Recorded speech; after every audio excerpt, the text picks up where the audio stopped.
So ಯುದ್ಧ ಮತ್ತೆ ಮುಗಿಯೋದೇ ಇಲ್ಲ. ಅಲ್ಲ, ಏನಾಗ್ತಾ ಇದೆ ಇದು? ಜನರ ಜೀವನ ಜೊತೆ ಚಲ್ಲಾಟ ಆಡ್ತಾ ಇದ್ದಾರೆ ಇವರು.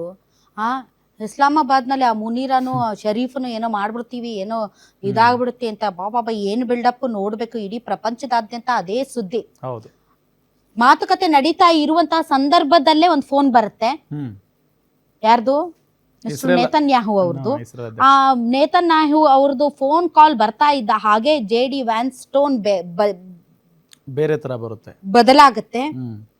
ಅಲ್ಲಿಯವರೆಗೆ ತುಂಬಾ ಫ್ರೂಟ್ಫುಲ್ ಆಗಿ ಚರ್ಚೆ ನಡೀತಾ ಇತ್ತು, ಏನೋ ಒಂದು ನೆಗೋಷಿಯೇಷನ್ ಆಗುತ್ತೆ ಅಂತ. ಯಾವಾಗ ಈ ಒಂದು ನ್ಯೂಕ್ಲಿಯರ್ ಪ್ರೋಗ್ರಾಮ್ ವಿಚಾರದಲ್ಲಿ ನೆತನ್ಯಾಹು ಫೋನ್ ಮಾಡ್ತಾರೆ, ಅಲ್ಲಿಂದ ಎಲ್ಲ ಕಂಪ್ಲೀಟ್ ಉಲ್ಟಾ ಆಗೋಗುತ್ತೆ, ಫೇಲ್ ಆಗುತ್ತೆ ಮಾತುಕತೆ. ಫೇಲ್ ಆಗ್ತಾ ಇದ್ದ ಹಾಗೇನೆ ನಿಮ್ಮ ಒಂದು ಏನು ಹಾರ್ಮುಜ್ ಜಲಸಂಧಿಯನ್ನ ನಾವು ನಾಕಾಬಂದಿ ಮಾಡ್ಬಿಡ್ತೀವಿ, ನಮ್ಮ ವಾರ್ಶಿಪ್ ಗಳನ್ನ ಕಳಿಸಿ ನಿಮ್ಮನ್ನ ಮುತ್ತಿಗೆ ಹಾಕ್ಬಿಡ್ತೀವಿ ಅಂತ ಏನು ಅಮೆರಿಕ ಟ್ರಂಪ್ ಧಮ್ಕಿ ಕೊಟ್ನೋ, ಅದಕ್ಕೆ ಇರಾನ್ ನೋಡಿ ಯಾವ ರೀತಿ ರಿಪ್ಲೈ ಮಾಡಿದೆ ಅಂತ. ಯಾವ್ದೋ ಒಂದು ಫಾರ್ಮುಲಾ ಹಾಕಿದೆ, ಅದನ್ನ ಕ್ಲೋಸ್ ಅಪ್ ಅಲ್ಲಿ ತೋರಿಸಿ ಅಂದಿದ್ದೆ ನನ್ನ ಕಲೀಗ್ಸ್ಗೆ. ಫಾರ್ಮುಲಾ ಹಾಕಿದೆ, ಮ್ಯಾಥಮೆಟಿಕಲ್ ಫಾರ್ಮುಲಾದಿಂದ ಧಮ್ಕಿ ಹಾಕಿದೆ ಇರಾನ್. ನೋಡಿ, enjoy the current pump figures with the so called blockade. Soon you will be nostalgic for $4 to $5 gas. ಅಂದ್ರೆ $4-5 ಈಗ ಗ್ಯಾಸ್ ಸಿಗ್ತಾ ಇದೆ. ಆಮೇಲೆ ಮುಂದಿನ ದಿನಗಳಲ್ಲಿ ಏನಾಗುತ್ತೆ ಅಂತ ಒಂದು ಮ್ಯಾಥಮೆಟಿಕಲ್ ಧಮ್ಕಿ. ಇರಾನ್ ಅಂತೂ ತಲೆ ಓಡಿಸಿ ಸೋಷಿಯಲ್ ಮೀಡಿಯಾದಲ್ಲಂತೂ ಹವಾ ಎಬ್ಬಿಸ್ಬಿಟ್ಟಿದೆ ಅಂತ ಒಂದು ಮ್ಯಾಥಮೆಟಿಕಲ್ ಫಾರ್ಮ್ಯುಲಾದಿಂದ ಇಡೀ ಸಿಚುವೇಶನ್ ಅನ್ನ ಇರಾನ್ ಟ್ರಂಪ್ಗೆ ವಾರ್ನಿಂಗ್ ಕೊಟ್ಟಿದೆ.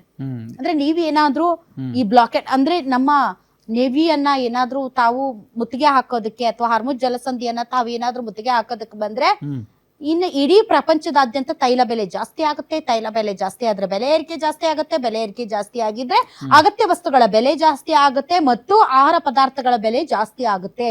ಇದೆಲ್ಲ ಯಾವ್ದ್ರಿಂದ? ನೀನು ಮಾಡೋ ಈ ಬ್ಲಾಕೇಡ್ ಇಂದ. So prepare for worst situation ಬರಲಿದೆ. ಸೊ ಇದೆಲ್ಲ ಆಗಬೇಕು ಅನ್ನೋದಾದ್ರೆ ಎಲ್ಲೆಲ್ಲಿ ನೋಡಿ, ಎಲ್ಲೆಲ್ಲಿ ಗ್ಯಾಸ್ ಪ್ರೊಡಕ್ಷನ್ ಅದು ಇದು ಎಲ್ಲೆಲ್ಲಿ ಏನೇನ್ ತೊಂದರೆ ಆಗುತ್ತೆ ಅಂತ ವಿತ್ ಮ್ಯಾಪ್ ಮೂಲಕ ಇರಾನ್ ಉತ್ತರ ಕೊಟ್ಟಿದೆ. ಈಗ ಟ್ರಂಪ್ ಇಲ್ಲ ಹೆಂಗಾದ್ರೂ ಮಾಡಿ ಇರಾನ್ನ ಎಕಾನಮಿಯನ್ನ ನಾವು ಅಂದ್ರೆ ಇದು ಏನು ಆಯಿಲ್ ಎಕ್ಸ್ಪೋರ್ಟ್ಸ್ ಏನಿದೆ ಅದು ಕಡಿಮೆ ಮಾಡಬೇಕು ಮತ್ತು ಅದರ ಎಕಾನಮಿಯನ್ನ ಕಟ್ ಮಾಡಬೇಕು. ರೆವಿನ್ಯೂ ಏನು ಅದಕ್ಕೆ ಬರ್ತಾ ಇದೆ ಇರಾನ್ಗೆ ಅದನ್ನ ನಾವು ಬಂದ್ ಮಾಡಬೇಕು. ಹೀಗಾಗಿ ನಾವು ಈ ರೀತಿ ಹಾರ್ಮುಜ್ ಜಲಸಂಧಿ ಏನಿದೆ ಅದನ್ನ ನಾವು ನಾಕಾಬಂದಿ ಮಾಡ್ಬಿಡ್ತೀವಿ ಅಂತ.